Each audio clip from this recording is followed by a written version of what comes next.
Hey y'all, what's up and welcome to part 2 of my silk press series. I'm super excited to get into part 2, which is the blow dry. So if you're here for this, then keep on watching.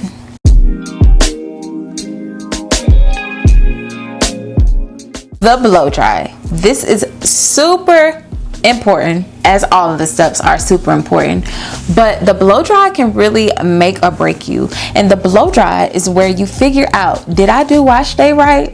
Or if you figure out if this silk press is going to be a good silk press or a bad one. This is your determining factor of whether to turn back and don't straighten your hair because you just didn't do it right and you have to try again next time, or are we going to move forward and push through and get with this silk press. Your hair is clarified and conditioned to perfection. Your hair is naked, it doesn't have any products in it, so what should we do? Of course we want to protect our hair from the heat. Of course we want to add moisture, add shine, but let me just say this. If you are deep conditioning and taking care of your hair should already have a natural shine to it, even in its naked state. As I stated in the last video, I do wear my microfiber hair towel for about 20 minutes to absorb the water because I absolutely do not like blow drying my hair on damp, wet hair. I like my hair to be at least 75% dry so that the drying time isn't long. And the only reason why I'm blow drying is to really smooth the cuticle and get the hair as straight as possible before going into flat iron. So most people would say, what do I do here? Do I go in with the heat protectant? Do I do a leave-in conditioner? Like, what do I do? I believe that a leave-in should be used just as a heat spray. If you want to use a leave-in, you can. And I think that it is super important to use a leave-in because you should definitely want to condition your hair. You've washed out the conditioning treatment, which you sealed your cuticles, so your hair did absorb some of it. But of course, even if you add more, that's better. But this is where it's super important to know if your hair is thin or if it's thick. If your hair is thick like mine, then you can take heavier products like creams and oils and different things like that. But if your hair is thin, you want to go with water-based products. And it's probably best that you use the bulk of your products that are water-based, meaning that they are wet and you would put them on your wet hair. Again, we're going to go back to the Dollhouse products. The Dollhouse has a leave-in treatment. That's a cream, and it also has a leave-in conditioning spray. So if you were having thick hair and you kind of wanted to go in with a cream, you could use the cream and use just a small amount. But if your hair is thin, then you would go in with the conditioner spray. This is like a water and it's not going to weigh your hair down, but also don't use too much. If you want to go to your local store and pick up something, then the TRESemmé, I love it. It's so good. It's a keratin smooth, 5 benefits in one system. It's an anti-frizz, detangles, shine, softens, tames flyaways, and it heat protects up to 450 degrees. So for all of my ladies that have thinner hair and always seem to get weighed down from products, I definitely recommend a water-based heat protectant, a water-based leave-in spray, just water-based products in general, because these typically don't have as many oils or products that weigh your hair down.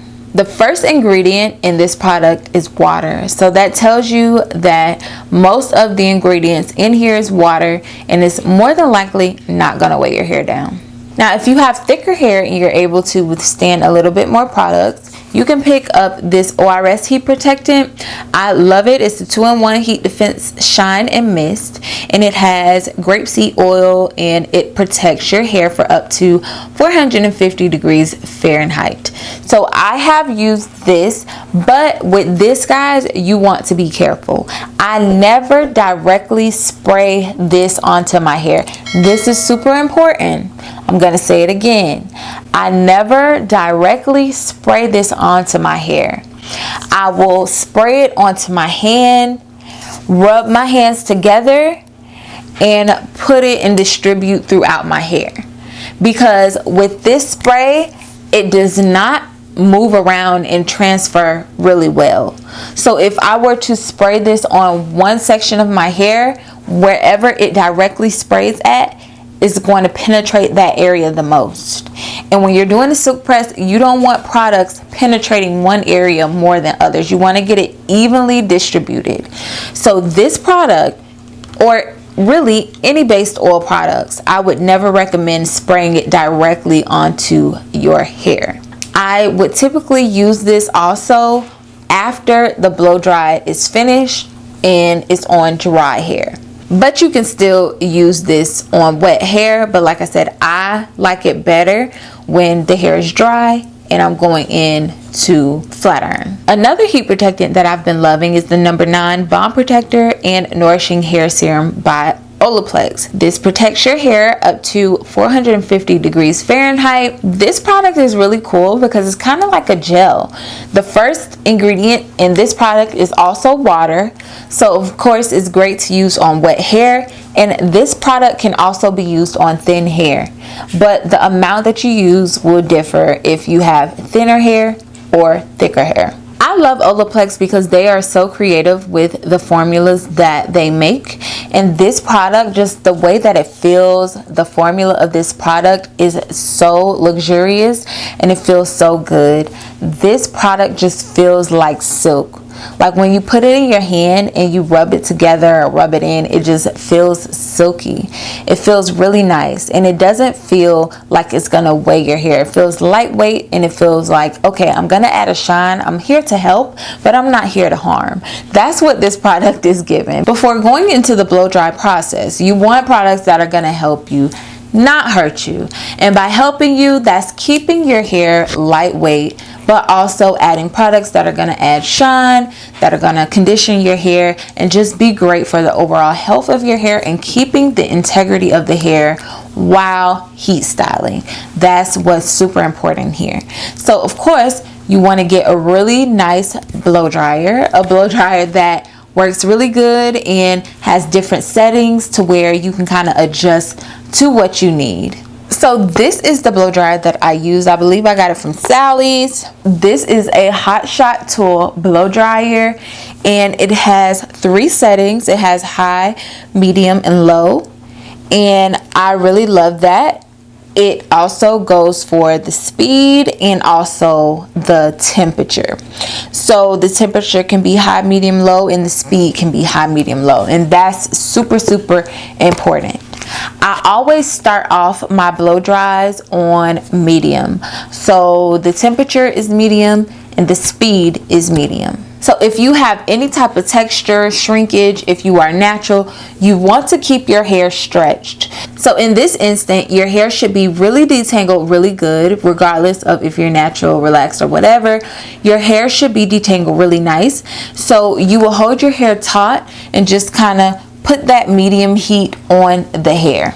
This will prevent you from having to comb your hair every time you're blow drying, and this will just kind of hold your hair taut in a straight, stretched style, and you just continuously put that heat on there back and forth, not holding it at one place and one time, and you can really get a good dry. And you'll be surprised because when you let that hair go, it's going to be stretched because you dried it while it was stretched, so it's going to stay stretched. That's when you'll go in with the paddle brush. I love to use a paddle brush because it gives me so much control. I love it because it fits right in the palm of my hand. It's wide, it can hold all of my strands, and it also has that back barrier to where it traps the heat, so you're not just blowing right through the strands. It kind of goes into the paddle brush and it kind of forms this like heat combustion, and it really gets the hair straight. So with that stretched hair, you start from the roots and you'll just start to blow dry your hair out, and it just makes it super easy. And for the women that are relaxed, that's here, your hair is already stretched, but you can still use that same process so that you won't have to comb through your strands with the paddle brush the entire time that you're brushing. That's just not necessary. Once my hair is mostly dry, I'll go in and go to the highest heat and the highest speed. We've dried our hair and we've stretched our hair. So the reasoning for going to the highest speed and the highest heat is to straighten. Straightening your hair before going in with a flat iron is super important because the flat iron process will be quick, easy, and simple. This is kind of considered the blowout portion of the silk press because you're blowing your hair out and you're really getting it straight. You want to make sure that you're focusing on the parts that are not easily straightened. So that's typically your roots. And the good thing about drying on medium heat before is that you don't have to blow dry on a high setting for too long. You should only do this for about 2 to 5 minutes until you're getting your straightest desired look. You want to repeat those steps all over your hair, making sure that you're working in sections and just really getting those roots really good. Blow drying can be tiring, your arms can hurt, but I promise you guys, if you do these steps, it's not going to take long, and you'll also be working in sections, so the work that you do won't go in vain. Your hair won't revert, your roots will be dry, and you'll be ready to go into the next step of actually pressing. The products that you use before you blow dry is the silk element. I feel that's why they call it a silk press. The products are aiding in protecting the hair from the heat, but also taking it in a way that can make the hair look really nice, smooth, and sleek. Now, when you finish your blow dry, it should look something like this. If your hair looks like this, then you, honey, are on the way. You have done an amazing wash day. You have done an amazing blow dry. And now the hard part is over. This is the easy part. So in part 3, we'll be doing the press. This should be pretty simple, but there are a few things that I want to tell y'all to make sure you don't mess up your hair like I have in the past. Back in the day, honey, I burnt my hair slam off, and I'm going to tell you what not to do when pressing your hair. So meet me in part 3 for the finale of the Silk Press series. If you guys enjoyed this video, comment down below and let me know that. If you have any questions, let's chat down there, and I will see you in the next part.